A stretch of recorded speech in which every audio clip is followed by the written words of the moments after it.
Okey, kepada semua pelajar kejuruteraan, pernah tak rasa macam, buntu gila nak fikir idea untuk projek tahun akhir? Jangan risau. Dalam perkongsian kali ini, kita akan tengok satu kaedah power yang boleh tukar projek anda dari sekadar asal siap kepada sesuatu yang betul-betul inovatif. Iyalah, kita semua faham kan cabaran dia.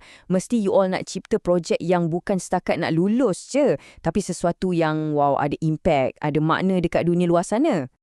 Jadi persoalannya, macam mana kita nak pastikan semua skill teknikal yang kita dah belajar tu boleh guna untuk selesaikan masalah yang betul-betul wujud, bukan masalah yang kita reka-reka sendiri kan? Nah, jawapannya ada pada satu metodologi yang memang power, yang digunakan oleh inovator-inovator hebat kat seluruh dunia. Jom kita kenal proses design thinking. So, apa benda sebenarnya proses design thinking ni? Ini bukan pasal sesi kreatif yang main hentam je tau. Ia sebenarnya satu rangka kerja, satu framework yang tersusun yang letakkan pengguna, iaitu manusia, sebagai pusat segala-galanya. Everything is about the user. Macam yang Tim Brown dari IDEO cakap, proses ni adalah titik pertemuan 3 benda penting. 1, apa yang manusia perlukan. 2, apa yang teknologi boleh buat. Kat sinilah kepakaran kejuruteraan anda masuk. Dan yang ketiga, apa yang diperlukan untuk projek tu berjaya. Alright, jadi macam mana proses design thinking ni berfungsi? Sebenarnya, ia terbahagi kepada 5 fasa yang sangat jelas. 5 fasa dalam proses design thinking ni ialah empathize atau memahami. Lepas tu define, menentukan. Kemudian ideate, iaitu menjana idea. Keempat, prototype atau membina prototype. Dan akhir sekali, test untuk menguji. Okey, supaya senang faham, jom kita guna satu contoh kes yang relevan untuk you all pelajar kejuruteraan elektrik dan elektronik. Membangunkan peranti pintar penjimat tenaga untuk rumah. Okey, fasa pertama dalam proses design thinking ialah empathize. Maksudnya, kita kena faham pengguna. Kat sini, kita bukan terus lompat rekalita tau. Sabar dulu. Sebaliknya, kita kena keluar, jumpa dan borak dengan pengguna. Macam dalam contoh kita tadi, kita pergi temu bual pemilik rumah. Cuba faham betul-betul kenapa bil elektrik diorang ni selalu melambung tinggi. Bila dah kumpul semua cerita dan data, kita masuk fasa kedua proses design thinking, define. Kat sini, kita ambil semua maklumat tu dan kita rumuskan jadi satu ayat masalah yang jelas dan padat. Contohnya, pengguna di rumah perlukan satu cara untuk elak pembaziran tenaga sebab diorang selalu sangat terlupa nak tutup suis lampu. Nampak tak? Ayat inilah yang akan jadi target utama untuk projek kita.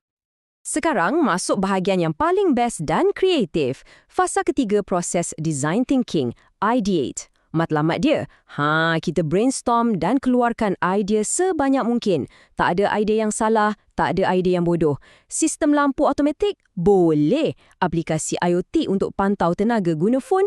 Cun. Penggera suara pintar yang bebel suruh tutup suis? Kenapa tidak? Lontarkan je semua idea. Dah ada banyak idea? Alright, fasa keempat proses design thinking ialah prototype. Fikirkan ni macam ni.